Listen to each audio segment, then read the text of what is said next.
Thank you, Jai, and good evening to students. So, hope you had a good time revising all the provisions which we discussed day before yesterday evening, and you are prepared now to listen to the next part on the topic taxation of charitable and religious trust.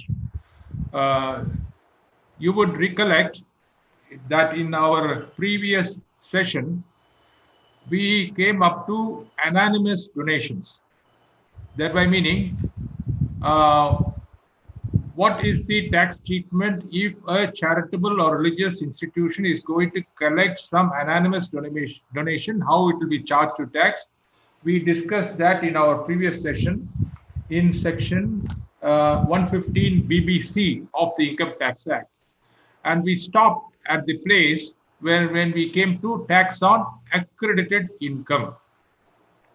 This is otherwise known as exit tax also, and the provisions are contained in sections 115 TD to 115 TF. These are the relevant sections for this accredited income. Now, the first point, bullet point, which is coming on the screen, hope all of you are able to view the screen.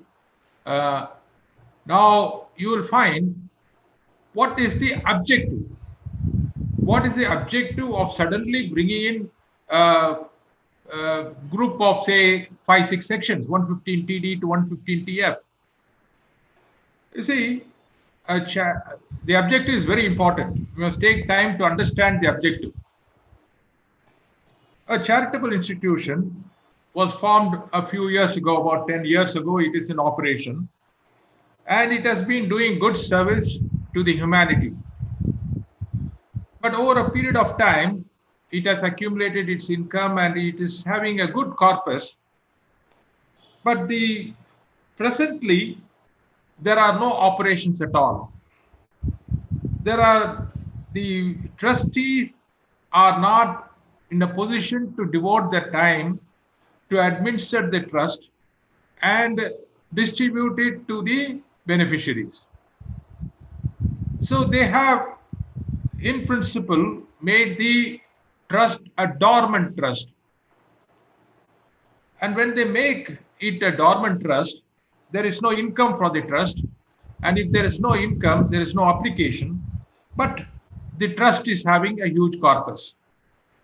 That is accumulations over a period of time. Then the objective of this charitable trust itself is defeated. They wanted that the income should be applied for charitable objects, but it is not happening now. So what the Income Tax Act also did not have any provision to recover any tax from these type of institutions which have become dormant. They cannot tax the trust because the trust is not having income. But again, the objective for which the trust was formed is not fulfilled. Therefore, they wanted to bring in some sort of tax implication on those type of trust which become dormant and the objectives are not fulfilled. With this objective, they brought in this batch of sections to prevent trust from become dormant and make them more active. They brought in these type of provisions. This is the objective. Have this objective in mind in understanding the provisions of this chapter. The first thing which you'll have to note here is situations in which tax on accredited income will be levied. This is a different type of tax altogether. They want to charge tax on accredited income. When can they charge? 3 situations. The Act has contemplated 3 situations. 1, conversion of trust institution into a form not eligible for registration. What they do is they convert the trust into some sort of an institution which is which does not qualify for registration under the income tax law. If they convert it that way, then that is a trigger point for the levy of tax on accredited income. That is the point on which at that point they will levy this tax on accredited income. When you convert their trust into a form not eligible for registration. Or the second situation they contemplated is what is meant by conversion will come in the next slide. So the second bullet point they have given is, if the charitable institution merges with another institution, it's sort of a merger with another institution, but the objects of the other institution in which it is getting merged is not the same. It's not similar. It includes certain objects which are not charitable in nature. So merger with institutions not having similar objects. This is the second situation. And the third situation is that, okay, your trust has become dormant. You are not able to actively participate in the operations of the trust. Therefore, what the Trust Act says is, then you give it away to give all the assets which you accumulated to another registered trust, and you have to give it within 12 months from the end of the month of dissolution. If you decide to dissolve your trust, then within 12 months from the date of dissolution, whatever is the assets you have in your trust, give it away to another trust which is a registered institution. So if you don't distribute within 12 months, then you will trigger the tax on accredited income. Just for consolidation purposes, I will repeat the three situations once again. Conversion of a trust into a form not eligible for registration. What is meant by conversion? It will come in the next slide. Second, merger with an institution not having similar objects. Then the income tax department could levy tax on accredited income. If your trust is dissolved, within 12 months, distribute the assets to another trust which is a registered trust. If you don't distribute, then they could levy this tax on accredited income. Before I go into the conversion, what is meant by conversion of trust, I will tell you what is the tax rate. The tax rate is very, very steep. You see here, the tax on the accredited income is levied at the rate of 34. That is maximum margin rate, 30% plus surcharge plus this S. It works out to 34.944% on the accredited income. What is accredited income? We will see again. So you underline these two words, accredited income. What is the accredited income? What is conversion? We have to see again. So those trusts which are dissolved or do certain things like this, they have to contribute a steep amount of tax, that is maximum marginal rate. On what? On the accredited income. What is meant by accredited income? We will see in a short while from now. Now we will see the next one, circumstances of conversion into non-eligible form. I simply said conversion into non-eligible form.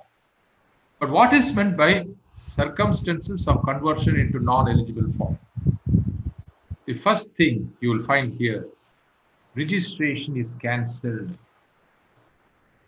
If your registration for trust is cancelled, then it means your trust is converted into a non-eligible form.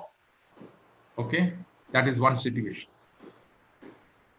The second situation, modification of objects. You have modified your objects, and the new objects or the modified objects do not conform to the conditions of registration. They do not fall within the definition of charitable purpose. Okay, you modified. Once you modified, what you must do? You must make a fresh application for registration. You must make a fresh application for registration. If you don't make a fresh application for registration, then this trigger for levy of tax on accredited income will apply. Or you applied for fresh registration and the application gets rejected. So these circumstances, two circumstances, your registration is cancelled because your activities are not bona fide. Your activities are not really charitable. The commissioner has called you, given you an opportunity, and cancelled your registration. If you have cancelled the registration, that means you are converted into a non-eligible form. Or you have modified your objects and you have not applied for fresh registration. You applied for fresh registration, but your application has been rejected. In all these situations, in these three situations, you are deemed to have converted into a non-eligible form, and the trigger for levy of tax on accredited income will apply. So this, I told you what is meant by conversion. In the earlier slide, I asked you to underline the word conversion, and now I explained the meaning of the expression conversion. Now you will see this tax 34.99 will be chargeable to tax at what rate? At what income? 1 minute, Sumit. I will come to your question. You asked for a question, clarification. I'll come to that. Now, definition of accredited income, because I told you the tax will be applied on accredited income. So we must know the meaning of this expression, accredited income. What is accredited income? Just be careful here. It is nowhere falling within the meaning of the word income at all. It's a totally different concept they are trying to introduce here. You see here, aggregate fair market value of total assets less total liability. Total assets less total liability as per rules prescribed as on the specified date. So you're not going to take your income. They're going to take the value of your assets minus the liabilities. You have to value the assets and liabilities as per the rules prescribed. And these assets and liabilities as on which date? Assets and liabilities of the trust as on which date? As on the specified date. You will observe that is coming in red color. Therefore, what is the meaning of the specified date will come up in the next subsequent slides. Having finished that part of it, now we will come to what is meant by specified date, meaning of specified date, because there I have linked you to specified date. What is specified date is coming up here. If it is conversion to a non-eligible form, the specified date is date of conversion. You must take the assets and liabilities as on the date of conversion. If the trigger is merger, the specified date is the date of merger. If the trigger point is non-distribution of assets, because on dissolution, within 12 months, you have to distribute the assets. If you are not distributing the asset within 12 months, you must take the assets and liabilities as on the specified date. Specified date for this purpose is date of dissolution. Cancellation of registration. If your registration is cancelled, then date of order cancelling the registration. Modification of objects, date of adoption of modification. So these are the specified dates. We must take the assets and liabilities of the trust as on this date, my assets minus the liabilities. On that difference, you have to apply the maximum marginal rate. Having finished that part of it, I will come to the next one. While taking here, I will be a little slow. I will ask you to focus on what I am now attempting to tell. You have to take the assets and liabilities of the trust. Take, for example, it is a merger. The trigger point is merger. So on the date of merger, we take the assets and liabilities. But now the section says you must exclude the following assets and liabilities. What is the first type of assets and liabilities you must exclude? Very, very important. See you here. Assets and liabilities acquired out of agricultural income. Supposing the trust is having agricultural income, and out of that agricultural income, the trust has acquired an asset. That asset you take it off. Not only the assets and liabilities acquired out of agriculture. That means you acquire an asset, and that asset has been acquired with a liability. That asset you ignore, the liability also you ignore. You have taken a loan for the purpose of acquiring the asset. You ignore the asset, you ignore the liability. Why? Because in the previous session itself, I clarified to you, the central government has no power to levy tax on agricultural income. Now, if they levy a tax on the asset which is acquired out of agricultural income, that means they are subjecting agricultural income to tax, which does not come within their powers, and hence they are excluding the assets and liabilities acquired out of agricultural income. You must take it away. So your assets and liabilities will come down to that extent.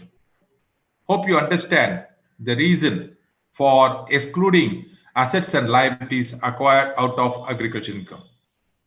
This is also very important. Second one, assets and liabilities acquired prior to the registration of the trust.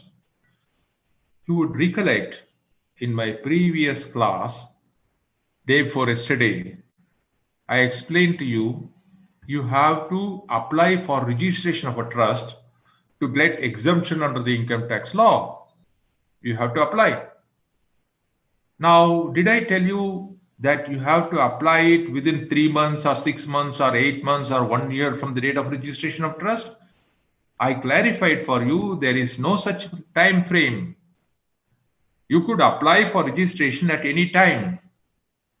The only thing which I explained to you is, if you apply for registration, the income will get exempted only from the year in which you make an application for registration. Only from the year in which you make an application for registration. Supposing you formed a trust, 2 years you have not applied for registration, and you applied for registration only the 3rd year. So what happens to the income the first 2 years? The income the first 2 years is not eligible for exemption. It is subject to tax. And now, if you acquired some assets and liabilities out of that income, which has suffered tax, and again the assets are going to be taxed, it will amount to taxation of the same income more than once. So what will happen? It is a double taxation of the same income, which they want to avoid. But if you recollect what I discussed day before yesterday, even assuming you are not applied for registration, okay, and subsequent year you apply for registration and you got your registration, I did clarify for you, for the earlier years also, the income will get exempted provided the objects of the trust are the same before the registration was granted. I explained to you, if you recollect, if you are having some doubts, go through the presentation. It is available on YouTube. You go and see, and then you will understand the improvement. So, if the income gets exempted, the assets acquired out of the exempted income will now be chargeable to tax. If the income is charged to tax at the earlier instance, at the time when you got the income, then any assets acquired out of that income will be excluded for the purposes of levy of tax on accredited income, will be excluded from accredited income. These 2 points are very, very significant and important, absolutely important. You must take time to understand it.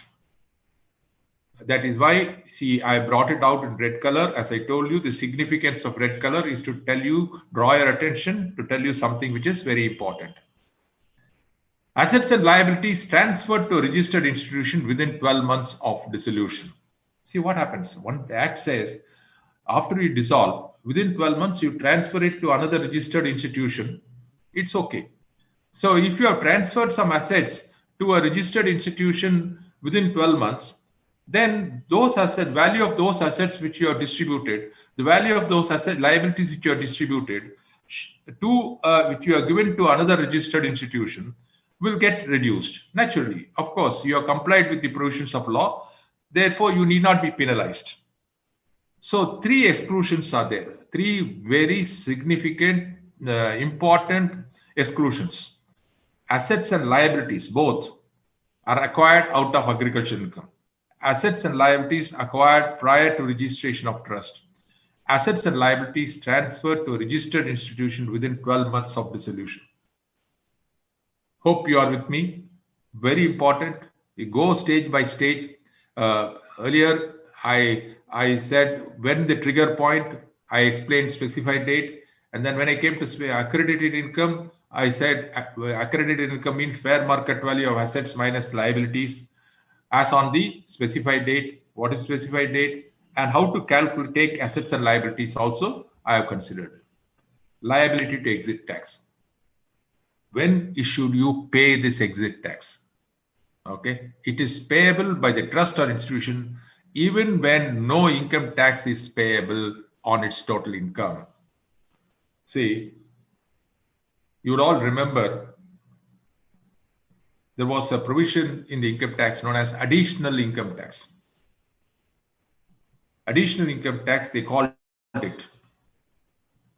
And additional income tax, there was a situation where additional income tax could be levied even when there is no tax on income. When his income was below the threshold limit and he is not paying any tax, but additional tax could come. Therefore, the assessees argued, when I don't have paid to tax at all, the word additional, only when there is some tax, then the additional tax has got some implication. If there is no tax, what is the need for me to pay additional income tax? Hence, they had to clarify additional tax is payable even if there is no tax. Similarly, here there would be a situation that here there is no tax on your regular computation.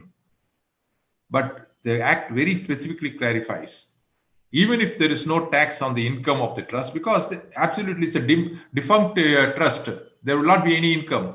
There will not be any tax on the total income. Even then, this tax on accredited income will apply, because there is a possibility for somebody to argue on this point. Hence, they have made this very clear. Tax has to be paid within 14 days. Within 14 days from the relevant date. Again, relevant date has to be understood. 14 days from the relevant date. What is relevant date? We'll explain in the next slide. Then, no credit available for tax paid on accredited income. So what will happen? You pay this tax and then you will say, I paid this tax. I will take credit of this tax against my regular income tax payable. Some argument like this you would like to raise. Therefore, they are very clearly clarified in this section, saying that the tax on accredited income, you cannot claim it as a credit. You will find a similar provision in book profit tax also. Now link it up with 115 JB of the Income Tax Act. You pay tax on your book profit. That tax which you pay on book profit, you cannot avail a credit. Of course, MAT credit is available against the tax payable on regular income. But here they are very specifically say no credit available for tax paid on accredited income. You cannot take credit. No deduction for computing this income. Supposing you say for the purpose of transferring the assets, I incurred some expenditure. For you start claiming legitimate expenses for the purpose of doing the transfer. They say no deductions allowed. Fair market value of the assets minus the fair market liabilities. Only these things will be considered. Very specifically, the Act gives us a pointer. No deductions allowed. Interest for delay in payment of tax. Supposing within 14 days he had not paid it. You are expected to pay. In case you don't pay, what will happen? Interest. 1% per month or part of month default. 1% per month or part of month default. You are familiar with this. By this time, in so many sections, we have this part of month default. 1% per month or part of month default. Next one. Circumstances when trust institution is deemed to be an assessee in default. Okay. Now, I have to explain to you what is the consequence if the assessee is deemed to be in default. In fact, just wait for a moment. I'll bring in the next bullet point also, and I will explain both these bullet points together. Even the transferee unit institution will be considered as an assessee in default. Okay. The trust has transferred its assets to another trust which is not eligible for registration. It is not only this trust which will be an assessee in default, transferor trust, which will be considered as assessee in default. The transferee trust also will be considered as an assessee in default. So both the institutions, the transferor trust and the transferee trust, will be considered as assessee in default. Who are the people who will be considered as assessee in default? I am specifically drawing your attention to this. Please take time to understand this. Act is very, very clear. It says that the principal officer of the trust, the trustee or the trust, either the institution or the trustee or the principal officer. Sometimes the trustee may not be the principal officer. They will appoint somebody to be the principal officer. So the trustee or the trust will be considered as an assessee in default. Okay? When they do not pay the tax on accredited income at the maximum marginal rate, if they don't pay the tax within 14 days, they will be considered as an assessee in default. The tax and the interest, if they don't pay, they will be considered as assessee in default. Then what is the consequence if they are considered as assessee in default? Why are we so afraid of being called as assessee in default? Because of the 4 consequences. I have not put it in the slide. So those of you interested have to take it down. What are the 4 consequences if you fall within the definition of assessee in default? 4 very important consequences. 1, interest could be levied under Section 220 of the Income Tax Act, 220. If you are an assessee in default, they could levy interest under 220, Section 220 of the Income Tax Act at 1% per month. Supposing the demand is raised on you, they say the demand has to be paid within 30 days of raising the demand. You are not paid it. From the expiry of the 30th day, they give you 30 days to make payment. From the expiry of the 30th day till the date of actual payment, they will levy 1% per month under Section 220. In addition to this interest for not payment within 14 days, from the day expiry of the 14th day till the date of payment, they will levy 1% under this section. They will levy interest for an assessee in default who has not paid the tax from the date expiry of 30 days under 220 of the Income Tax Act. That is one consequence. Second consequence, in addition to this interest, if you are an assessee in default, they could levy penalty on you under Section 221 of the Income Tax Act. They could levy penalty under 221, but the penalty cannot exceed the amount of tax on the income. Third thing is, they could initiate recovery proceedings. If you are an assessee in default, they could initiate recovery proceedings to confiscate the assets or to take a charge over assets. So they will take away your assets, recovery proceedings. If you have bank account, they could freeze your bank account. So they could take away the assets, recovery proceedings. And finally, they could launch prosecution proceedings. What is prosecution proceedings? Sending people to jail for not complying with the provisions of law. Who will be there? They cannot obviously send the trust to the jail. So the trustee or the officer, principal officer could be sent. So many responsible people are accepting the role of trustees of trust as principal officers of the trust. And if they are accepting such a responsibility, they must know their obligations, they must understand their commitments, and they should comply with these laws. If they don't comply, see the consequences. The assessee would,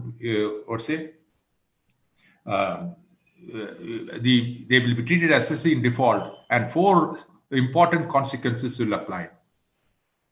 Hope I'm not frightening you with all these things. I am only trying to explain the provisions of law. You must be aware of it. And you all know that ignorance of law is no excuse. At any point of time, if you say, I was not aware of this section, then you will not be left off. You will be taken to charge. So it is not only the transferor trust here, it is also the transferee trust which will get hit. The person, the trust which takes the assets, the trustee of the trust, the principal officer of the transferee trust, and the transferee trust itself could be considered an assessee in default. So not only the seller, the purchaser also should be very careful. But one saving grace for the transferee. You see the next bullet point. Hope you are with me. I know after hard days work, you are coming and sitting before your laptop or your computer screen to listen to my mundane voice. But there is no choice. You have to go through this and to understand the implications. In case of the transferee, the liability is restricted to the assets acquired. Whatever the assets acquired from the transferor trust, the liability cannot exceed that. But whereas the transferor trust, even if the liability exceeds the assets transferred, they could go to the other assets of the trust, the trustee, and take it. So it is very, very onerous. So must be careful. All these provisions, you must see that it is complied both in letter and spirit. Definition of relevant date. Okay, this also requires some clarification. What is relevant date? Because you have to pay it within 14 days from the relevant date. If you go back to the previous session, the second bullet point, I will say, tax has to be paid within 14 days from the relevant date. What is the relevant date? It's coming up here. If the trigger is refusal or cancellation of registration, okay, they have cancelled your registration, or you applied for fresh registration or modification of your objects and it is refused within 14 days. What is the relevant date in that case? The circumstance and the relevant date I given. No appeal filed. So I told you if registration is refused or cancelled, then what happens? You could file an appeal. To whom I told you? You will recollect. To whom should I say you could file an appeal? You could file an appeal to the tribunal. You can file an appeal to the tribunal. Okay? Appeal filed. You have filed an appeal. Date of appellate order confirming the refusal or registration. So you get this point? The relevant date is date of appellate order confirming the refusal or of the cancellation. Confirming the refusal or cancellation. So if it is cancelled, if you have not filed appeal, the last date for filing the appeal. If you have filed an appeal, you wait till the appellate order. And if the appellate order also confirms the refusal cancellation, within 14 days from the cancellation, from the date of the appellate order. Modification of objects and no application for fresh registration. End of the previous year. Be careful. If you have modified your objects, you have to file an application for fresh registration. If you file a fresh application, end of the previous year. If you don't file, okay? Modification of objects and application filed, no appeal filed. Modification and it is refused. No appeal filed, last date for filing appeal. If appeal is filed, date of the appellate order. It's all logical. I think you could reason out what should be the relevant date in all these circumstances. Okay, this is one point.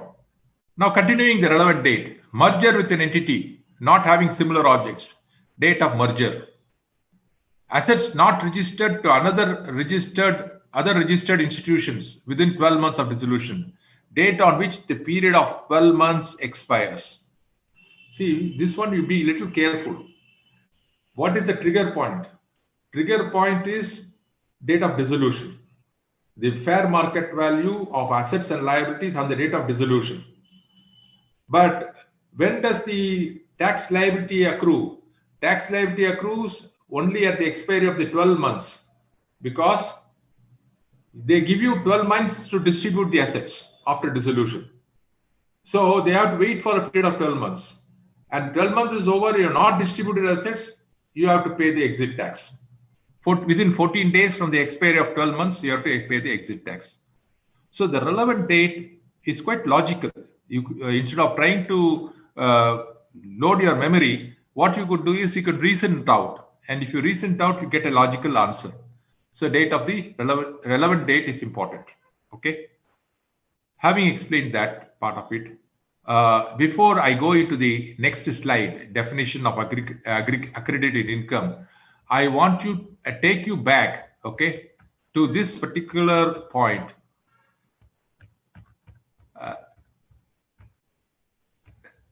I'm just taking you back.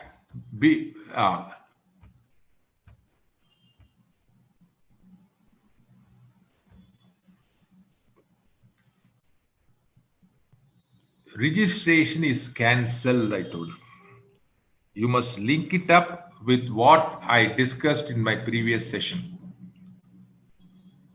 I took time to explain to you the meaning of the expression charitable purpose, definition of charitable purpose. There I told you charitable purpose is defined in two parts. The first part, education, relief of the poor, medical relief, preservations. Second part, any other object of general public utility. And if a trust or institution is carrying on any other activity of general public utility, it should not do any any business of any activity of a commercial nature or service relating to an activity of a commercial nature.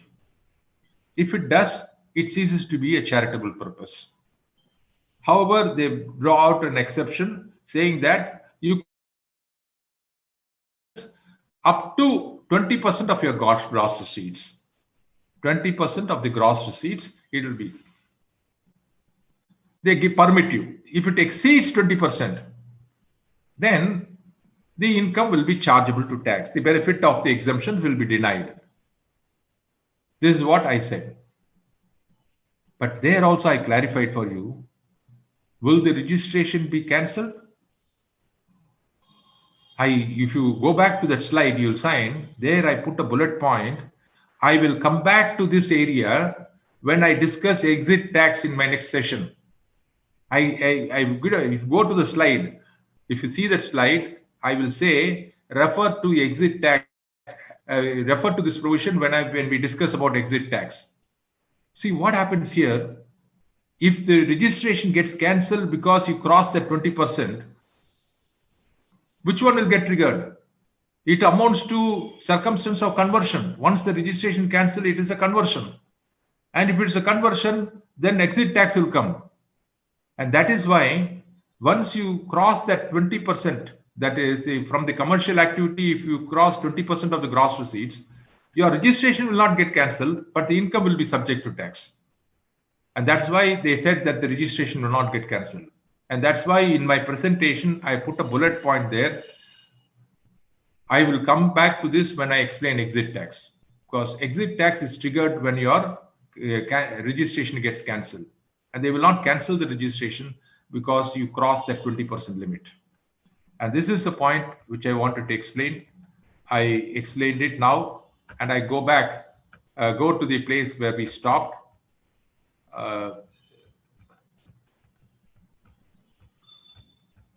Yes.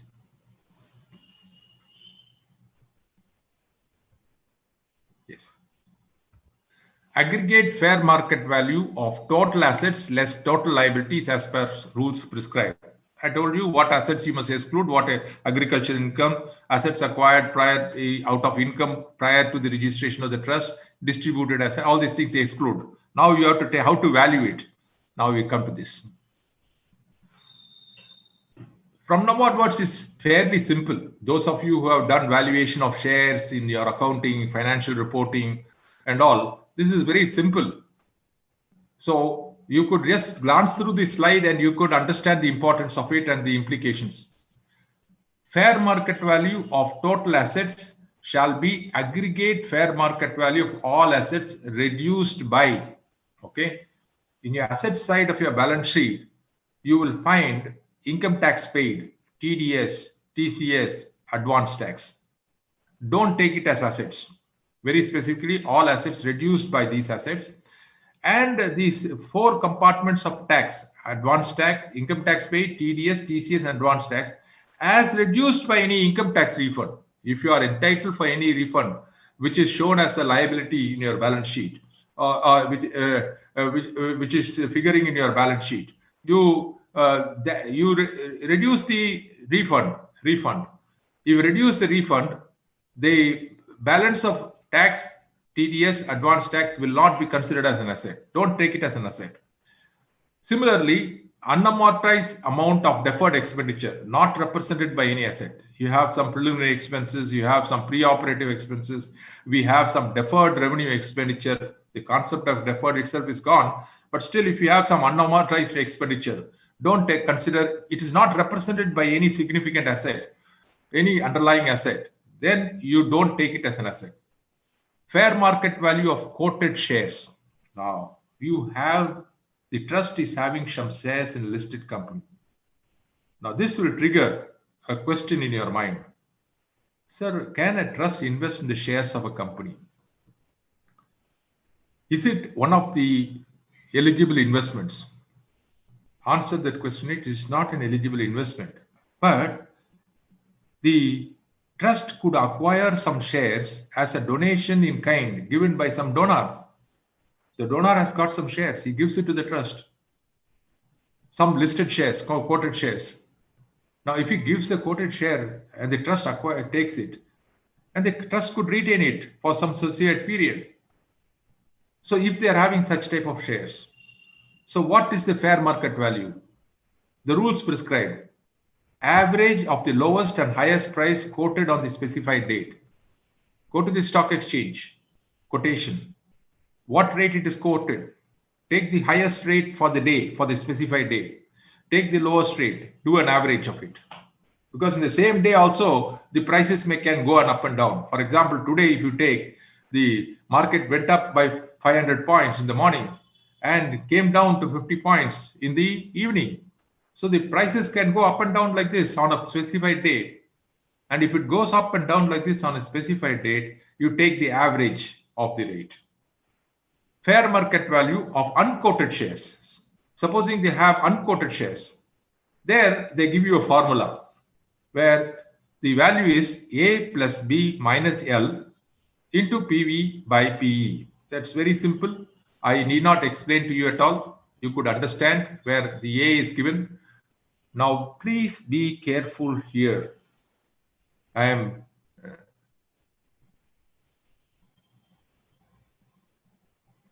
okay. Please, thank you, Shanmugam, for the nice comment you have given. Fair market value of unquoted shares. Book value of all the assets. Book value of all this. Whatever is the value shown in the balance sheet, you take that value for all assets other than, underline that expression, other than. For these assets, you should not take the book value. They will tell something else in the rules. What is that? Bullion, jewelry, precious stones, artistic work, shares, securities, and immovable property in the balance sheet. Don't take the book value. See how nicely they're done. Those assets where the value is likely to be much higher than the book value, they are not asking you to take the book value. They are asking you to take some other value which they are going to prescribe in the rules. So what is happening is book value of all assets other than bullion, jewelry, precious stones, all these things exclude. Immovable property, the value will go up. The cost you would have purchased it for 5 lakhs. Today it will be 5 crores. Shares also could be like that. So other assets, you take book value. Of course, I told you should not consider income tax, TDS.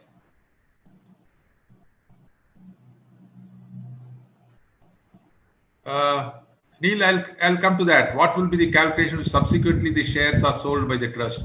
Okay. So I am explaining to you what happens at the time when the trust is dissolved, or at the trigger of the tax on accredited income arises. So subsequently, when the trust is going to sell the assets, what will be the implications? We have to see separately. We'll look into it. Let me go through this aspect first. Then, unamortized amount or deferred expenditure not represented by an asset. You ignore these two things, and then bullion, jewelry, artistic work, immovable property, etc., as per rules prescribed. That's why I told you those assets where the market value will be much higher than the cost, they are carving out and prescribing some rules. What is the rule? Now we'll come to that. We'll come to that in the next slide. Book value of all liabilities shown in the balance sheet. All the liabilities as per the book value. Excluding contingent liability. Exclude contingent liability. Other than arrears of dividend on equity shares. If there is some arrears of dividend on equity shares, don't consider it as an equity contingent liability. Set apart for payment of dividends on preference shares, equity shares, excluding those. Reserves and surplus, don't consider it as a liability. Provision for taxation, provision for unascertained. Nothing to explain from my side, excepting for you to know these things. The liability shall be reduced, but the following liabilities should not be reduced. This is now coming to total. P is the total paid up capital. PV is the paid up value of the shares. Then apply the formula. What is the immovable property? Gold bullion. You take what's the price I told you for gold bullion? Immovable property as per rules prescribed. What is the rules prescribed? We will see. But land and building price if sold in the market, stamp duty or guideline value, whichever is higher. See, as far as immovable property is concerned, what is the market value? Either that or the stamp duty or the guideline value, whichever is higher. So they're asking you to take the higher of the two. Shares other than equity shares, price if sold in the open market on the specified date, on the basis of valuation by merchant banker or actuarial. See, if it is a quoted share, you take the market value as per this quotation, average. But if it is unquoted shares, other than equity shares, means the price if sold in the market on the specified date, on the basis of a valuation by a merchant. Go to a merchant banker, ask him to value the unquoted equity shares. Take that value. That value you have to take. Then any other assets price sold if sold in the open market on the specified date. Market value. You should go by the market value. Total liabilities is the book value in the balance sheet as on the specified date, excluding. So this is how you should value your unquoted equity shares. Fair market value of unquoted equity shares, you must do this valuation and find out just same thing which they give you to value. Now this completes our tax on accredited income. Accredited income is a very important aspect which you have to remember. Now we will come to the specific questions. Ashutosh, Sumit Jain has asked me a question. Sumit, I'm not able to get your question. Why you are saying it should be 42.74%? That means you are considering the income to be above a particular limit and you are increasing the surcharge. if the trust income is going to go that, I don't think that increased income is applicable for this trust and all.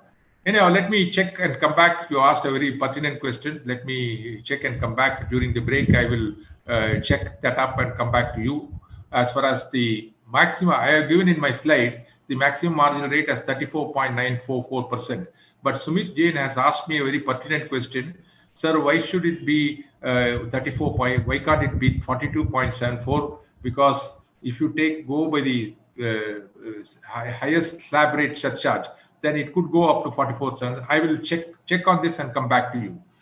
Now, Neil has asked me another question. Is what will be the calculation where subsequently the shares are sold by the trust?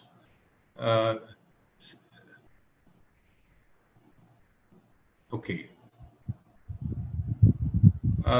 You have to check the provisions in the capital gains. Go to section 49. I'm answering Neil's question.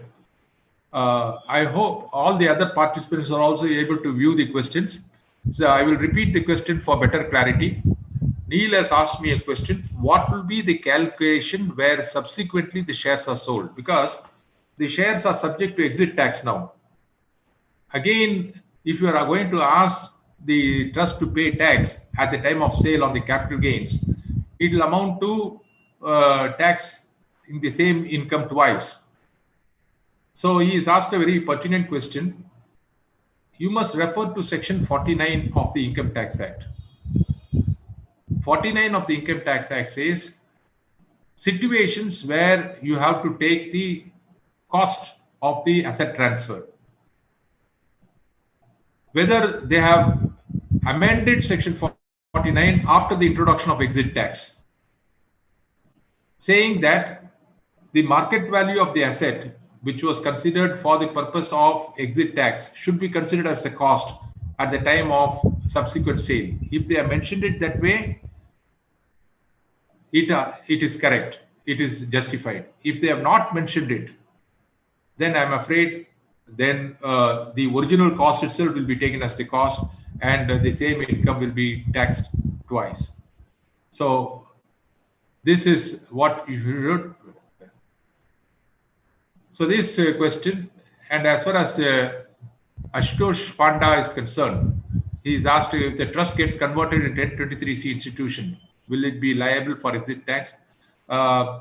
If you are getting registered as a 1023 institution, that's also a registered institution, and therefore you will not trigger the exit tax. Exit tax will not come.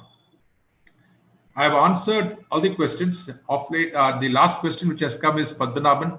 An income tax recognized registered per trust contributes amount to a limited company and private which undertakes corporate social responsibility, which are also objects of public trust. Can the public trust claim it has applied income for its own stated objects? I thought people were doing it the reverse way around. Padmanabhan has asked the question. I will repeat the question for better understanding of all the participants. Padmanabhan is asking me a question. A registered charitable trust has contributed to a company, and the company is going to in turn use it for a corporate social responsibility activity. It becomes the company is expected to spend on CSR activities out of its income. If the company is going to take a donation and going to use it for corporate social responsibility, this will not be counted for the purpose of its obligation under CSR activities. It will not be considered because the percentage of its net profit has to be applied for CSR activities. If they're going to collect a donation and they're going to spend it, it's not happening this way in practice. In practice, what is happening is a company which has to indulge in CSR activities contributes to a public registered charitable trust, and the charitable trust use it for its objects.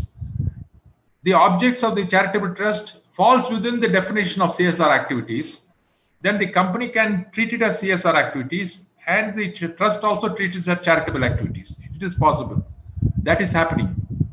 That is why, if you see, the institute has come out with a clarification. Whenever companies are Institute of Chartered Accountants of India have given a mandate, the people who are doing the audit of the charitable trust, audit of CSR activities, have to audit of companies where CSR activities involved. They have to specifically report that any contribution to CSR activities to a charitable trust, whether the charitable trust has applied it for the objects of CSR activities within the specified period. They have to report specifically. They have to check. Auditors are they have an obligation to check.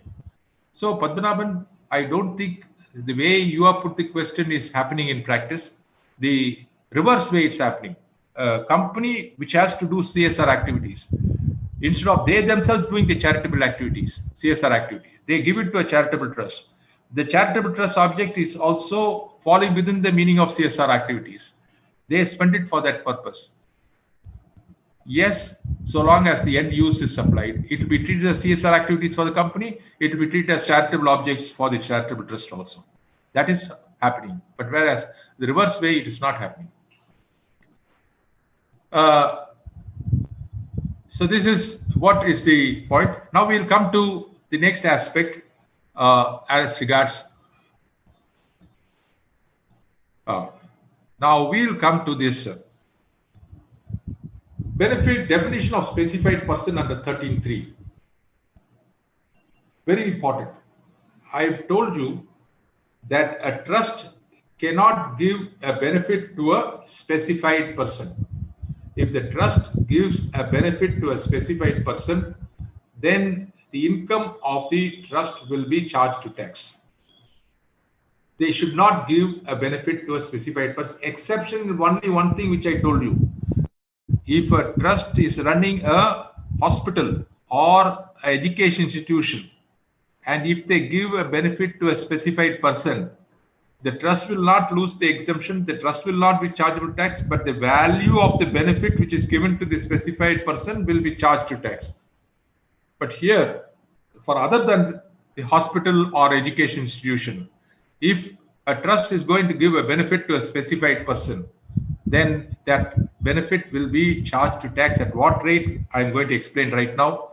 Now we will come to this aspect, author or founder of the institution. Author or founder of the institution is a specified person. Second one, I put it in red color, substantial contributor. A person who has made a substantial contribution to the trust, he becomes a specified person. Please be careful here. I have added monetary terms. When is a person, because substantial contribution may vary from person to person. I may say I have given 1,000 rupees to a charitable trust, and according to me, 1,000 is substantial. So the rules prescribe substantial contributor is a person who has contributed 50,000 up to the end of the previous year. Supposing last year he has contributed 30,000, the earlier year. So he is not a substantial contributor for that year. This year he contributes 20,000. If you take this year alone, he has contributed only 20,000. But the definition of substantial contributor says 50,000 up to the end of previous year. That means last year, earlier year 30,000, this year 20,000. Aggregate put to that is 50,000. You become a substantial contributor. So trusts have got an obligation to aggregate the contributions received from a particular donor. There are people who contribute 10,000 on a particular day. They say at their birthday, they contribute 10,000 to a particular charitable trust. So 30 birthdays are over. So 30 into 10,000, 30, they have contributed 3 lakhs of rupees. They become a substantial contributor. So this is what is important. So if you take it that way, so you must be careful about it. Author or founder is a HUF. any member of the HUF, trustee, manager of the trust, relatives of the above persons, any concern the above persons having a substantial interest. Any person having a substantial interest. Okay. These are specified persons. Relatives definition means spouse, brother, sister of the spouse, lineal ascendant, descendant of spouse, spouse of A to E, the spouse of the A to E persons. I think it should be B to E, not A to E, because spouse is there. Spouse of B to E. Make a correction. It's not A to E. It should be B to E. And then lineal descendant of brother, sister of either individual or spouse of the individual. Now, please be careful here. I will give you a small exercise. Do it as a separate exercise, not part of today's presentation. You do a chart. There's a definition of relative in section 241 of the Income Tax Act, 2 clause 41 of the Income Tax Act. There's a definition of relative in this section. There's a definition of relative under the Companies Act. There's a definition of relative under section 56 of the Income Tax Act. There is the relatives in different sections of the Income Tax Act and the Companies Act also. You take the chart and find out which definition of relative is very wide, and you will find that the definition given here is very wide. So do that, and you see there is a small difference. Here it's very exhaustive, it covers almost everybody. And if you give a benefit to a relative of these earlier person, all these persons, relative of the above persons, then it will be the exemption will be denied to you. Now, what is meant by substantial interest in a concern? If the concern is a company, if the concern is any other entity, okay? If it's a company, 20% or more voting power held by one or more such persons at any time during the previous year. I wanted to register the point. 20% or more voting power held by one or more such persons at any time during the previous year. When I say at any time during the previous year, it's not necessarily on the last day or the first day, at any time during the previous year. So be careful while reading a question in the final examination. They may say at one point it exceeded 20%, subsequently it got diluted. Then you have to be careful because Act very specifically says at any time during the previous year. Now, one or more such persons entitled to 20% or more profits at any time during the year. If it's a company, it's voting power. If it is any other entity, they are entitled to profits at any time during the previous year. So this is the definition of substantial concern. So if you give a benefit to a concern in which any of these people, the other trustee or the relatives of the person have a substantial interest, then also the provisions will apply. Denial of exemption. Now, when do you say the exemption is defined? 13 lists out so many clauses where the exemption is denied. The first one I remember: income not eligible for exemption, income held for private religious purposes. I told you while discussing religious purpose definition that if it is for private religious purposes, exemption is not available. Second, income from the benefit of any particular, for the benefit of any particular religious community. You could do for religious activity, but you cannot restrict it to a particular religious community. If it is for a particular religious community, then you are not entitled for this exemption. Exception to that, exception for the religious community is that exceptional scheduled caste, backward class, scheduled tribes, women or children. Okay, now you have to be very careful. This one I explained to you. Benefit to any specified person. I explained to you just now what is who is a specified person.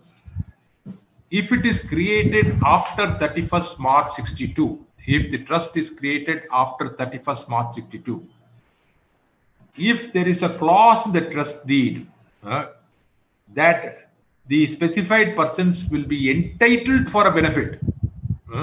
If there is just a clause, they are entitled for the benefit of his, then the trust exemption is denied. Ensures, that means they are entitled. If it is created at any time, that is before 62 or after 62, it is applied directly or indirectly for the benefit of specified person, then the exemption is denied. See, have you got the distinction between ensures directly or indirectly and applied directly or indirectly? The first one is applicable if it is created after 31st March 62. After March 62, if there is a clause in the deed to give a benefit to a specified person, the benefit is denied. Or if there is no clause, but actually it is applied to benefit, then also it is denied. But if it is created even before 62 and applied for the benefit of a specified person, then also the exemption is denied. So this distinction they are made in the Act. There's a proviso. Trust created before 1462, exception. Benefit is compliance with the mandatory term of trust or rules governing the institution. Now be careful. Supposing the trust is created before 62, 1st April 62, and there is a clause in the deed that benefit will be given to a trustee or to a author. After the trust deed is given and the registration is being granted to them, is a mandatory clause in the trust deed. Now you have to give it to the benefit of the author or the trustees or to the specified person. That is permitted, provided it is as per a clause in the trust deed, and the registration is granted after seeing the trust, after producing the trust deed. So that is the case, the exemption will not be denied. Funds are invested in other than specified modes. I told you whatever is the funds, they should invest only in specified modes. 11(5) of the Income Tax Act. If they don't invest as per the list of investments specified in the 11(5), they will lose the benefit. Shares in companies other than shares of public sector companies, specified shares, exception corpus trust as on 1st June 73. See, if you invest in shares of, you can invest in shares of public sector companies. Okay, you could, if somebody has given shares as a corpus donation, that you could retain. Okay, that also prior to 1st June 73. If somebody gives it as shares as a corpus, now you cannot accept it. You have to treat it as a voluntary donation and then convert those shares into eligible investment within a period of 12 months. You see the next item. Accretion to corporate shares by way of bonus shares. Debentures acquired before 1st March 83. These are all less important because all acquired earlier. Investments not being specified investment held for not more than 1 year. You see, supposing today somebody comes, gives you a shares in companies as a donation, you could accept it. You could hold it for a period of 1 year. Within 1 year, you should convert it into a specified investment. So investments not being a specified investment held for not more than 1 year, they allow you 1 year time. Anonymous donation in excess of the threshold limit. I explained to you anonymous donations.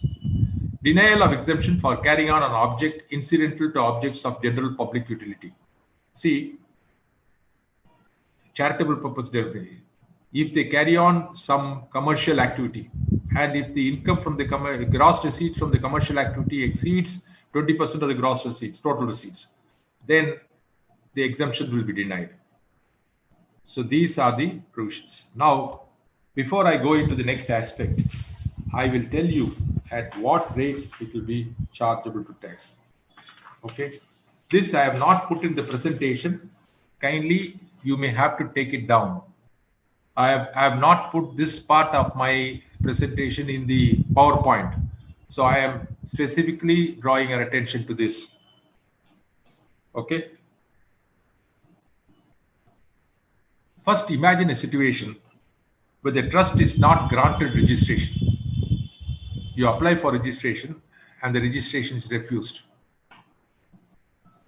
if the registration is refused, what will happen? The income will be chargeable to tax. So now, if the registration is refused, you take the different types of income. You take income from property. You take income from business. You take the voluntary contributions. Okay? You take all these things. It will be chargeable to tax at the rates applicable to an individual less than the age of 60. They have said this. It will be treated as association of persons, and the income will be chargeable to tax at the rates applicable to an individual.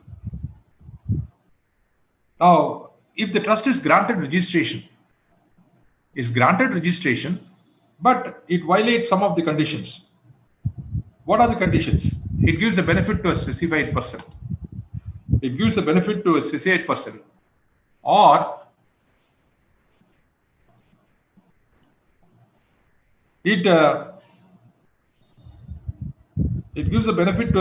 person, or it carries on a business.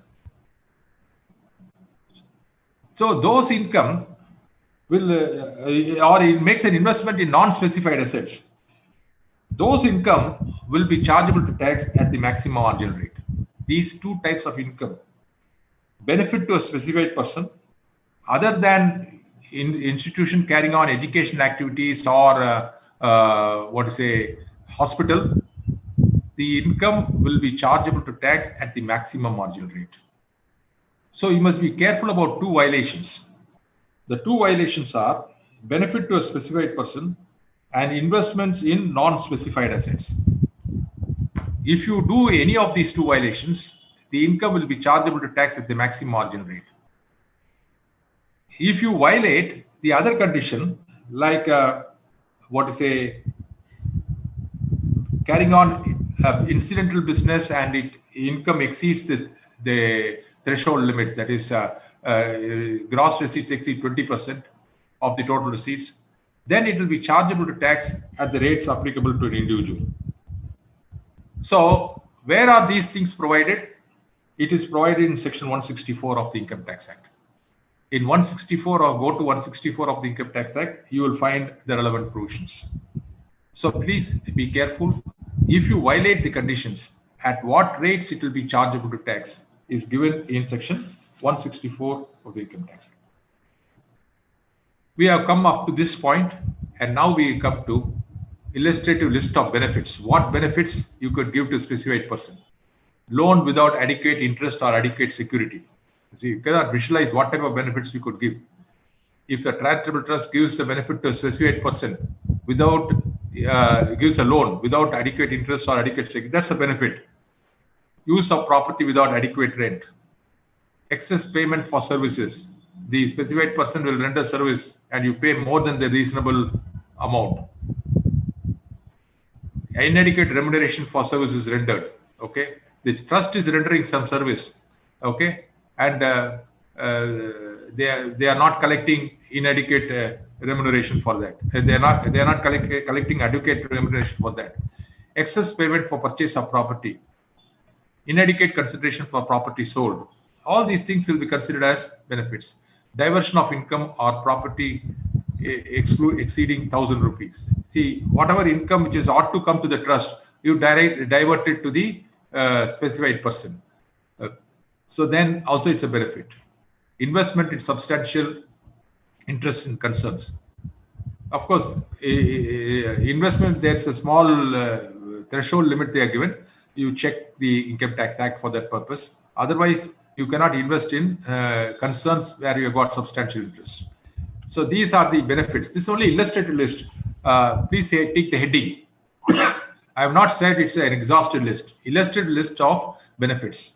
If you give any of these benefits to the specified persons, then the trust will lose its exemption and it will be chargeable to tax at the maximum marginal rate.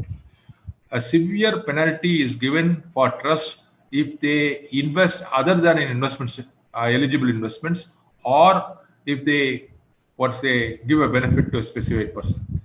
If 85% of the income is not applied, if they apply only 50% of the income, the balance of income will be chargeable to tax at the rates applicable to an individual, slab rates. But if you collect anonymous donation, if you give a benefit to a specified person, or if you invest in other than eligible investments, you will be charged tax at the maximum marginal rate. So please be careful not to commit any of these offenses. Now, you will come to the last point of this provisions relating to compliance and audit. What are the provisions? See what happens here. If you want to claim exemption, return of income must be filed on or before the due date for filing of return under 139.1, read with 139.4A. Okay. Now, Finance Act 2020 has extended the due date from 30th September to 31st October. So, if you don't file the return within the due date, today it is so very important keeping the deadlines. Just imagine a trust has not filed it before the last date and they got a huge income. If the trust is asked to pay tax, it will be a very difficult situation for the trust.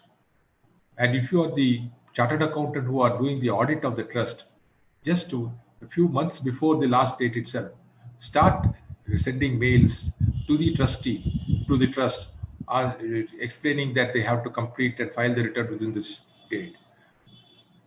Later on, if they miss it out, they may also come back to you. Why didn't you remind them adequately in advance? So you have to be careful about that. If you don't file it, you lose the exemption.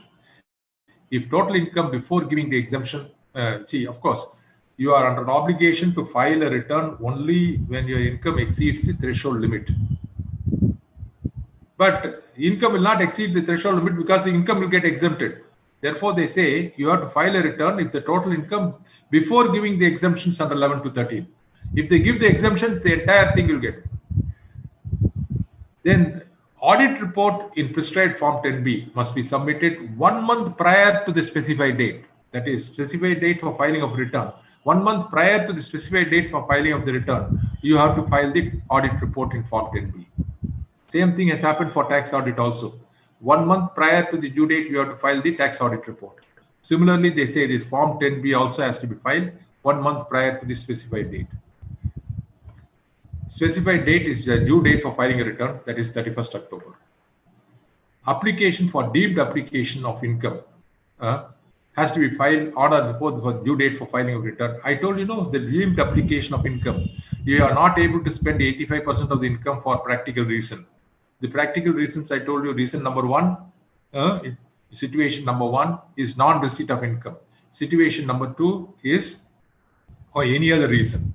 Then you have to file form 9A, I told you. And that has to be filed before the due date for filing of return, namely 31st October. Application for accumulation of income.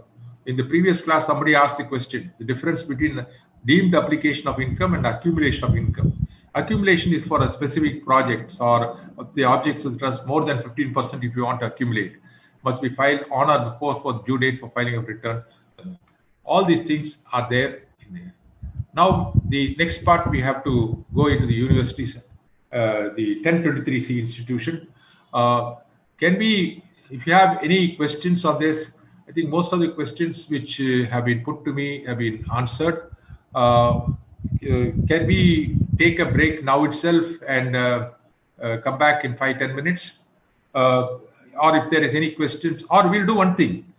We will go back and I told you, we do an exercise of revising all the things which are given in red. So we could do that part of it.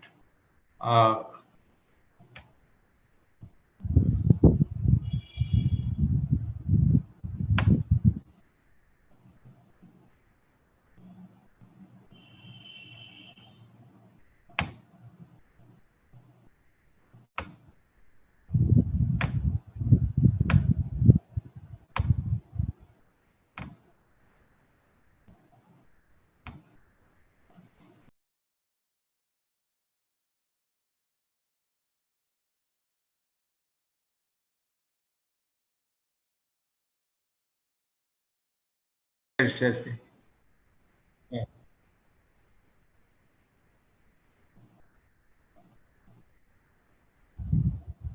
Can I share it? Okay.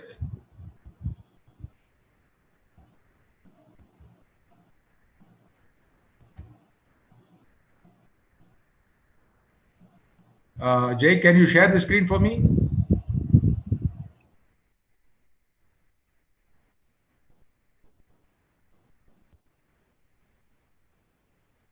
Ah,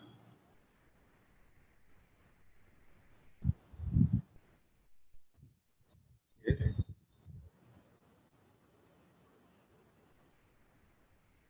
Yes. It's there. I'm clicking on that only. Nothing. It says Alt plus 5. Alt, Alt S.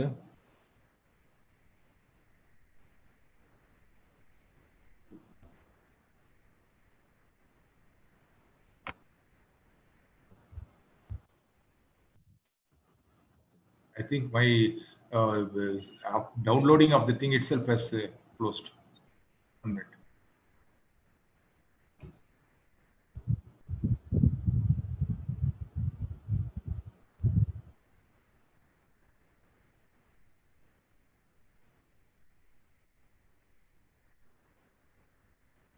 Yes, yes.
My picture is coming on the screen.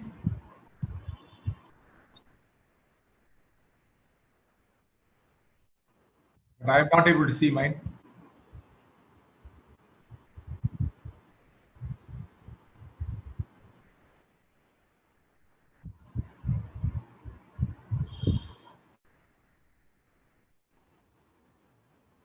So that's coming. Your name only is coming there.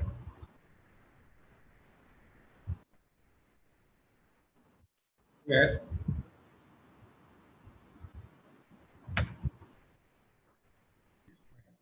Okay. Fine. Fine. I'm live. Okay. You have come after the break, and we will do one small exercise now. You remember in my previous session, day before yesterday, I said as a matter of revision, we could go through the areas where we are marked in red and try to recollect them only, so that in the important points of this chapter we could revisit them and understand them. In the registration of the trust, I told you once you make an application in the prescribed form 10A, the process for registration is the commissioner will see whether its activities are genuine. And one more thing which was added in the Finance Act 2019 is compliance of any other law material for achieving its objects. This is very important because it's an amendment introduced by the Finance Act 2019. It gains importance. I highlighted for you in the previous session. Now we go to the other area wherein it is marked in red. Once you make an application for registration, the Commissioner of Income Tax has to give the recognition within 6 months, 6 months from the date of application. If they don't give the recognition within 6 months, then the registration is deemed to have been granted. This was a controversial issue, and the matter went up to the Supreme Court. And the Supreme Court, in a judgment known as CIT versus Society for Promotion of Education, has held that if they don't give an approval within 6 months, the trust is deemed to have been granted registration. This is another area which I marked in red. Now, cancellation of registration also. We said once you are granted registration, and later on the Commissioner of Income Tax gets some information that you are not complied with the provisions of any other law, he could give you an opportunity, tell you that you are not complied with the provisions of other laws, and then he could cancel the registration. Not complying with the provisions of other laws has been introduced by the Finance Act 2019. That's why it was marked in red. Now, next thing, there's nothing in red. Like that, if you go through all the items which are marked in red, 85% of the income should be applied for charitable or religious purposes. But while calculating income for this purpose, for application of 85%, you should not include corpus donation. This is not an amendment. It is there for many years. It is right from the beginning. It is there. But since it is very important, I am clarifying for you. If you collect 1 crore as donation, out of 1 crore, 20 lakhs is a corpus contribution. You are expected to spend 85% of 80 lakhs only. The corpus contribution you need not spend. You should retain it, and the income from that you should apply it for the objects of the trust. Income means gross receipts. This is also another issue you would remember. When I say income is say 1 crore, expenses, administrative expenses is say 10 lakhs. So 1 crore minus 10 lakhs is 90 lakhs. Should you retain 15% of 19 lakhs? Can you retain 15% of 90 lakhs or 15% of 1 crore? Is a dispute which went up to the Supreme Court, and Supreme Court said gross receipts means the gross amount of income, that is 1 crore. You can retain 15% of 1 crore, and the balance you have to spend. So this is also another decision of the Supreme Court in CIT versus Program Community Organization. So this is sort of a revision which we are doing. Nothing. So just I'm skipping up all the regular things, and whatever is marked in red, I am trying to once again understand that. contribution towards corpus of a registered charitable institutions and 1023 institutions will not be considered as application. See, I said 85% of the income should be applied. But if you contribute to another towards the corpus of another charitable institution, registered institution, or 1023C, this 1023C institution was added by the Finance Act 2020. It was not there earlier. So out of the current year's income, if you contribute to the corpus of any other registered institution or 1023C institutions, you will not be eligible for the exemption. The disallowance provisions as regards TDS will apply to the application of income also. Of course, this is nothing in red. So we'll yes, when you make an application for accumulation of income, whether the application should give the details of a specific project or it could be a generic application.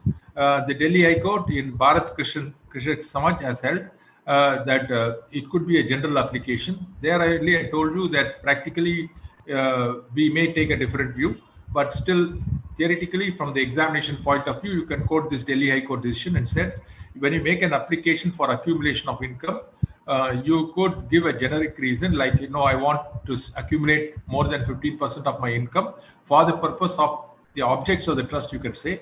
You need not give a specific project. That's what the Delhi High Court has held. Now, next area where it is marked in red. Contributions, accumulation or registered out of accumulations. Now, when you are out of accumulations which you are contributing, they are not saying it is contribution only to corpus. Contribution, any contribution from the accumulation to registered charitable institution will not be treated as an application. Whereas out of the current year's income, you cannot contribute to the corpus. But out of the accumulation income, you cannot make any contribution to a registered charitable institution or 1023 institution. It shall not be treated as an application. Yes, if the amount is treated as an application, you cannot claim depreciation on the asset. If the purchase of an asset is treated as an application, you cannot claim depreciation on the assets. Then if the additions is made by the officer at the time of assessment, that will not be eligible for exemption. Can you remember the point which I said regarding additions? I told you there could be two types of additions to income. One is you are suppress some income itself, they identify that income and add it to your income.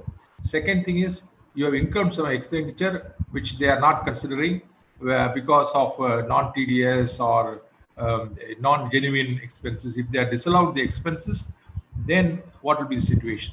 There is a decision of the court which says that if the income is added because of suppression of income, only that income will be chargeable to tax. If the income is because of denial of exemptions, then there is this provision cannot be applied. No exemption can be claimed under Section 10 other than 1010 agriculture income, 1023C, 1046. But Finance Act 2020 provides out to Section 11.7. Registration. The registration under 12AA becomes inoperative once you are approved under 1023C of the Income Tax Act or notified under 1046. So you cannot have exemption under two sections. This is Finance Act 2020. Therefore, this also becomes important. Nothing in capital gains. Yes. Anonymous donations is chargeable to tax at the 30% plus the surcharge it says. See, exception is there. If you collect anonymous donations, it's chargeable to tax. But if it is collected by a religious trust, then it is not chargeable to tax. That 115 BBC is not applicable. Or it's collected by a charitable or religious trust, excepting when the charitable or religious trust collects it towards a university, education institution, hospital, or medical institution. Other voluntary, that is anonymous donations, will not be chargeable to tax. If a charitable or religious trust is going to collect these anonymous donations for a university, education institution, or hospital, then it will be chargeable to tax. Anonymous donations to the extent of threshold limit, that is 5% of the total donation, will be eligible for exemption on 11-12. Accredited income is what we did today. So I am skipping that part of it, and we will directly go to now 1023C.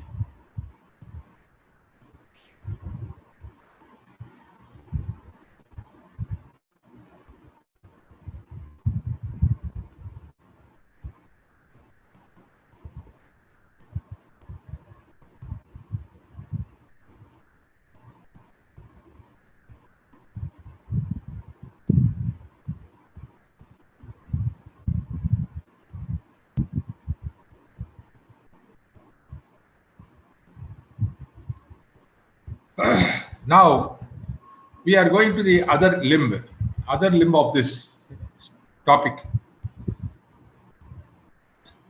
Universities, education institutions, hospital, medical institutions, and specified charitable institutions funds. This is a new area. Definitely at the student level, if you are going to read 1023C from the Income Tax Act itself, it's bound to be quite confusing. I will help you out by characterizing the different types of institutions. So let me bring the first thing on the screen. First type of 1023C institutions are institutions which are substantially financed by the government. One type of institution is it is substantially financed by the government, which is eligible for 1023C. Now, what is meant by substantially financed by the government? Government grants exceed 50% of the total receipts. Then it is substantially financed by the government. Now, if it is substantially financed by the government, it falls under 1023C and the income gets fully exempted. That is one class of institution which is eligible for 1023C. The second one, aggregate annual receipts does not exceed rupees 1 crore. It is not financed by the government. It is financed through private sources. Aggregate annual receipts does not exceed rupees 1 crore. The fees they collect from the patients or from the students does not exceed 1 crore. Very, very small. I could give a name for it. Small education institutions, hospitals, which does not reach an aggregate receipt of 1 crore. They are fully exempt. Their income tax department is not interested in spending their time on institution with less than 1 crore. It's fully exempt. They give the exemption straight. Other institutions, which is not substantially financed government, where the aggregate annual receipt exceeds 1 crore, other institutions, university, education, trust, institution, charitable or religious purpose, income exempt subject to conditions. For these two types of institutions, they are not put any condition. But for the third category, other institutions, which do not fall under the first two categories, the income is exempted subject to conditions. The conditions are more or less on the same lines of charitable institutions. To that extent, this part of it becomes easier. Now we'll see. What are the conditions? Conditions for exemption. They said subject to conditions. What are the conditions for exemption? Approved institution. First, you must get approval. If they are not approved, you will not get the. What is the approval? Again, law says to whom should you apply, when should you apply, what form you should apply. All the questions are answered. Application to Principal Commissioner of Income Tax, Commissioner of Income Tax. Same way. Application is in Form 56, whereas there it was in Form 10. It is Form 56 here. If you want to get registered under 1023C. And 30th September of the succeeding year. See, unlike in charitable institutions, where they said you could apply anytime, here they said if I start in this year, April 19 to March 20, I have started. 30th September of the succeeding year, I have to make an application. Once I make an application in the prescribed form 456, giving the attachments, process for approval, what will the principal commissioner do? Call for financial statements, accounts, documents. 1 year is over. Some period will be over before you make an application. They'll ask for the financial statement, accounts, documents, what are the activities, compliance with other laws, and either refuse or approve to be granted within 12 months from the end of the month in which the application is made. 12 months from the end of the month in which the application is made. See, the time given for approval is 6 months. Here, the time given is 12 months for the department to check and then give. Withdrawal approval for non-compliance, including other laws. Here, after granting the approval, if they want to cancel the approval, withdraw the approval, they could withdraw it for if the objects are not bona fide, they are not used it for the objects of the trust of the institution, or non-compliance with any other law. They could withdraw the approval. Opportunity to assess before refusal and right of appeal to tribunal. Natural justice, they should give you a right of appeal, opportunity, and you have got an appeal to the tribunal. Because the commissioner is giving the approval, you can go to the tribunal. So, you see the conditions are more or less similar.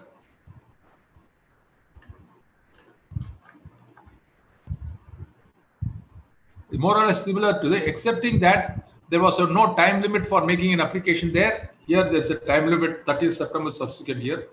And there they grant the approval within 6 months. Here, 12 months. There was a deemed recognition. Here, there is no such deemed recognition provision. 85% of the income, including voluntary contribution, has to be applied during the previous year. Same condition. Corpus contribution, okay. You cannot contribute out of the current year's income to identical institutions. You cannot make a corpus contribution. It has been clarified by the Finance Act 2020. Accumulation of income on application on or before due date.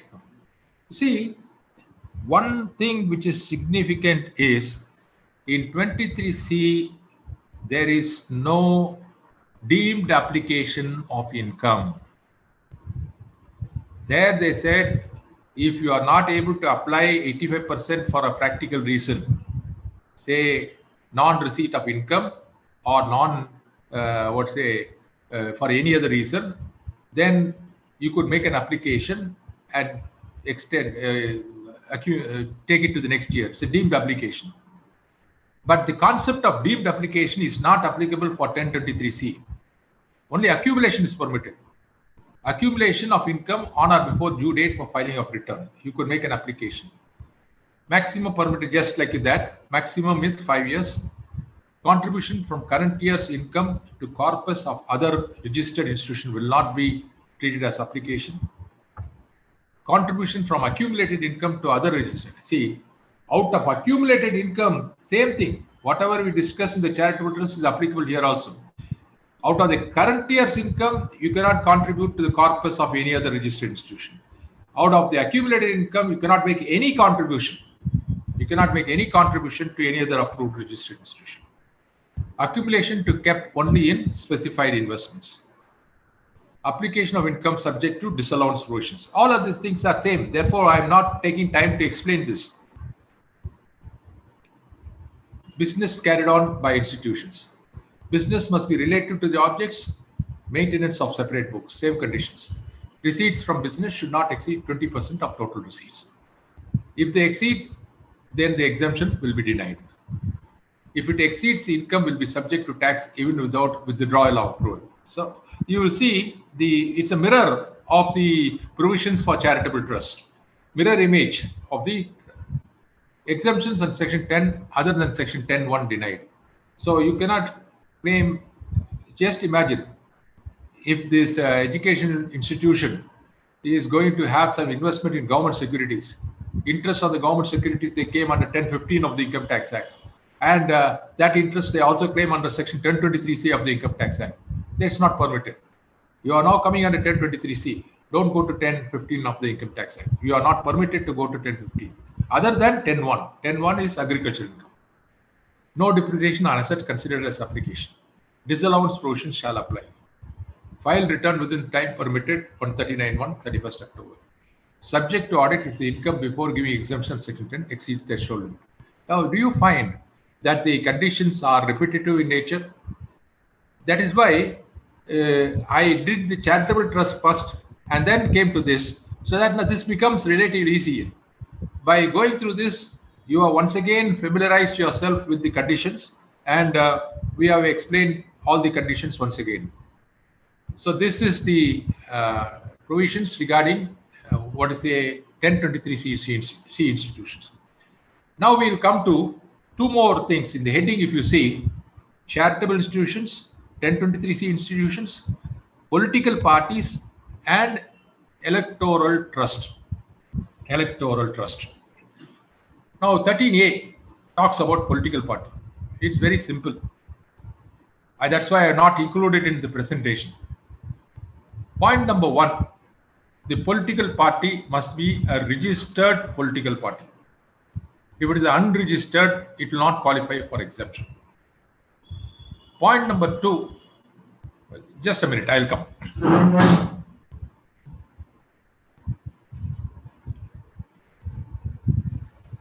Point number 2 is that it should maintain books of accounts, and it should the account should be subject to audit. Point number 3, very important point in 13A, is that in respect of voluntary contributions, they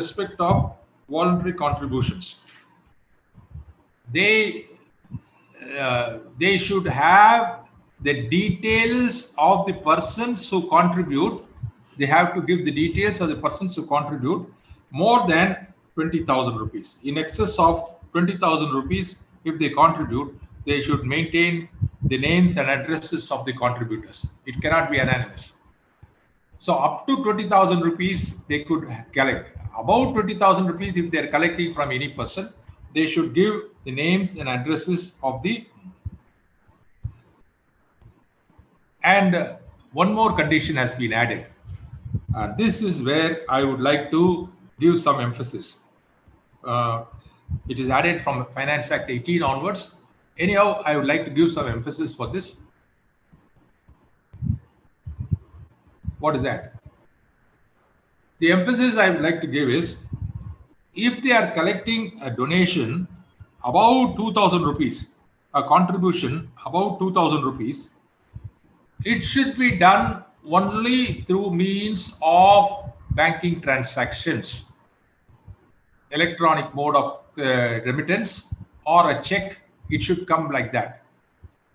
If about 2,000 rupees, it should be done through the banking channels. If it is not done through the banking channels, then the political party will not be entitled for the exemption. So about 20,000, they should give the details of the donors. Anything about 2,000 rupees, they have to collect it only through a banking channel. They have said a bank account or through such other electronic mode as may be prescribed. If they do this, then the entire income of the political party will get exempted. Okay.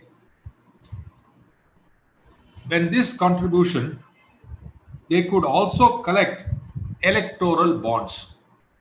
The political party could collect some electoral bonds. What is that electoral bonds? We will see. I will explain that to you because that is part of the electoral trust. So political parties, is it not very simple and easy for you? Registered political party, maintenance of books, subject to audit, donations about 20,000, they should give the particulars of the donors, and any collection about 2,000 rupees should be done through the banking channels. These are the 4 points. And if the other than electoral bonds, they could collect and encash it. So these are the provisions relating to political parties. Now we will come to the electoral trust. When I come to electoral trust, it is a authority created by the government where you subscribe to the electoral bonds. Electoral bonds. In a way, it is regularizing the contributions to political parties. See, there are corporates as well as business entities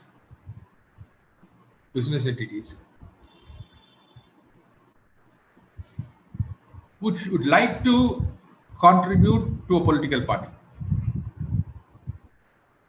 But generally speaking, if you are contributing to a political party,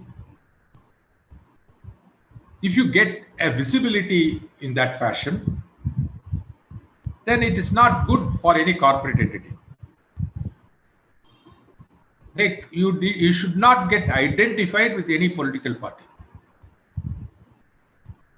So if you get, so to maintain anonymity, at the same time have the details of the person who contribute, this concept of electoral bonds was introduced.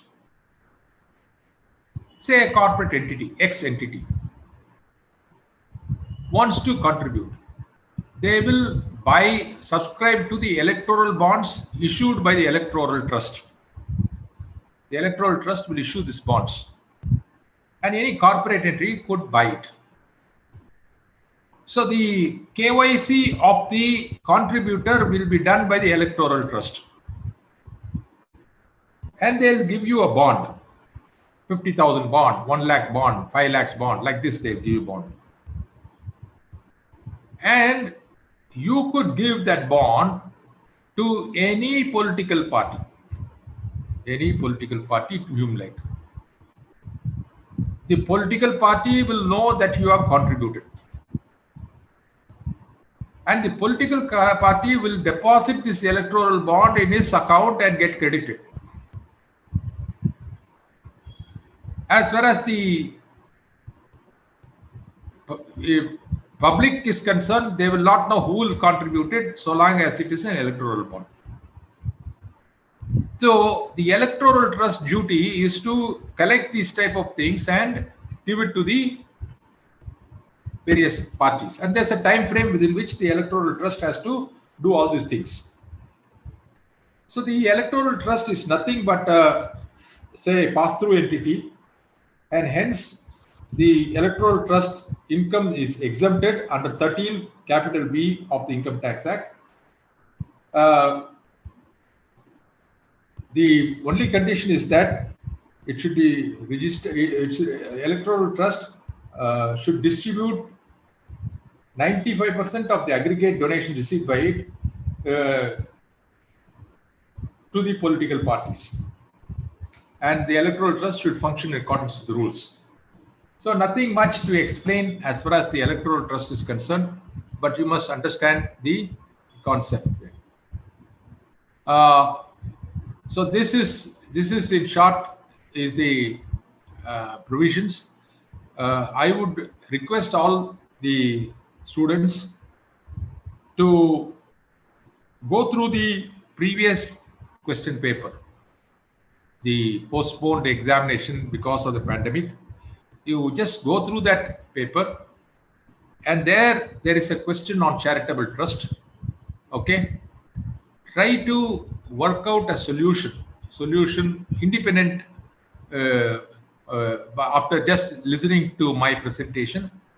Keep your answers, and as and when the suggested answers are issued, compare it with the suggested answers and see how far you are able to come to the suggested answers level. These are things. Now there is one question which is still remaining unanswered by me. One is Ashutosh Panda's question. I'm just reading the relevant provision to answer the question of Ashutosh Panda. Ashutosh, you have to confirm whether you are there. If you are there, I will like to answer this question. Just confirm your presence there, Ashutosh.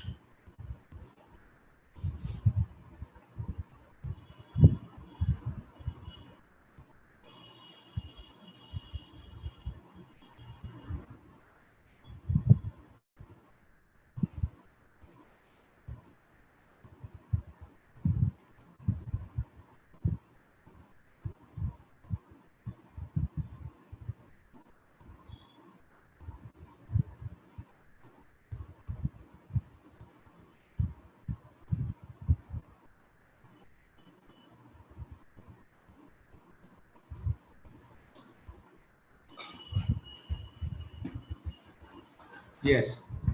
Uh,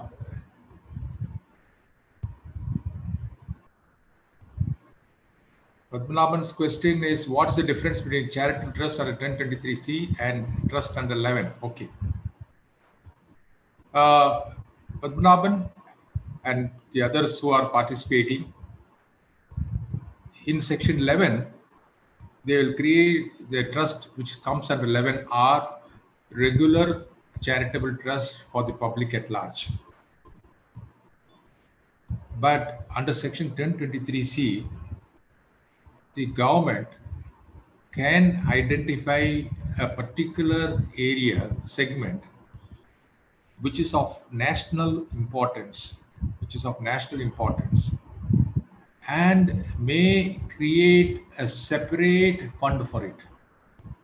A separate institution may be created for the purpose of doing a charitable activity in that particular segment.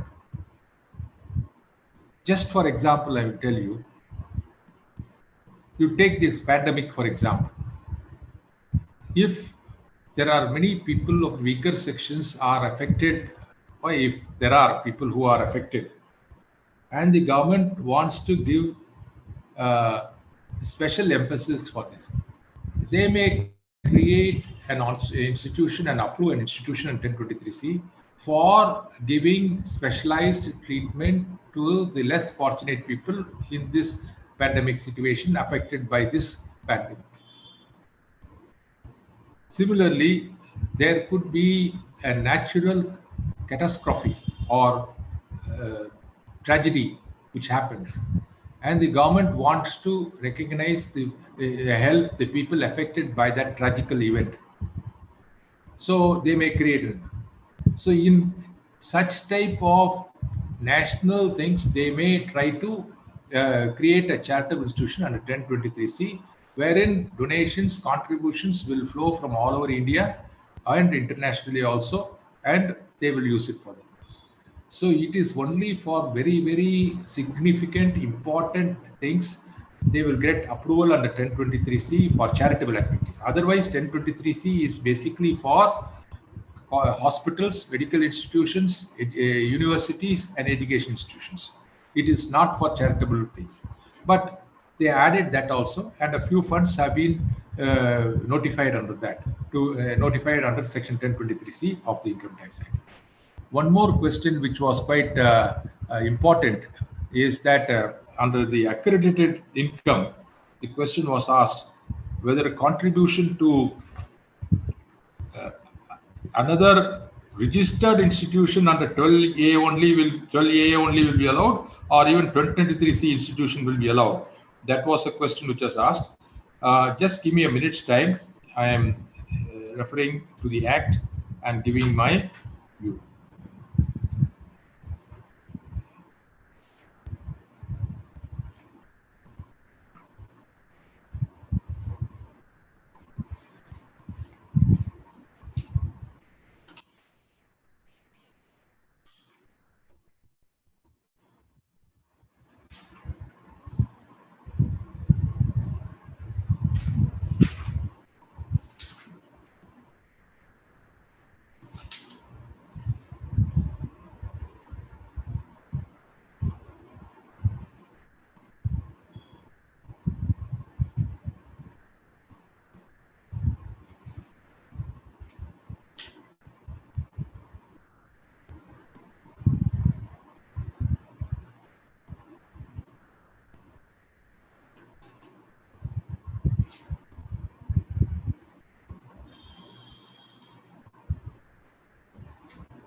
Uh, who has asked that question? Uh,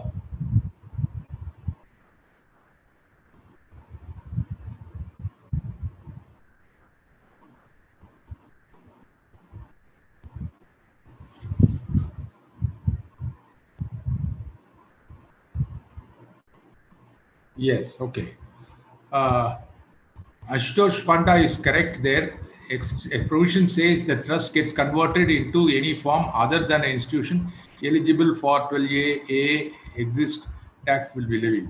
Yes, he is correct there. It's only they have used the word only 12A. Only thing is transfer of assets. Transfer of assets is permitted to 1023C institution also. But as far as conversion is concerned, you must convert only to another institution which is eligible for 12AA, 12AB registered trust. If you are registered under 1023C, you will not. Ashutosh, you are correct there. So I accept that that is a mistake on my part. So what you said is correct. So let me once again tell you, we are pre-closing this session. We are not going to the full stretch, but whatever was the chapter assigned to me, I was able to complete within this 2.5 hours. So let me conclude this session with this, and thank you very much for participating in this. And if there's any other questions also, you could always put in a question or by mail, and we could definitely revert to you with my answers. Thank you and good luck. Thank you very much.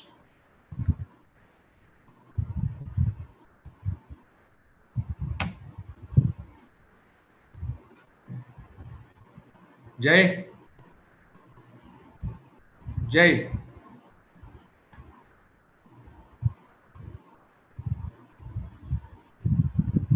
Jay,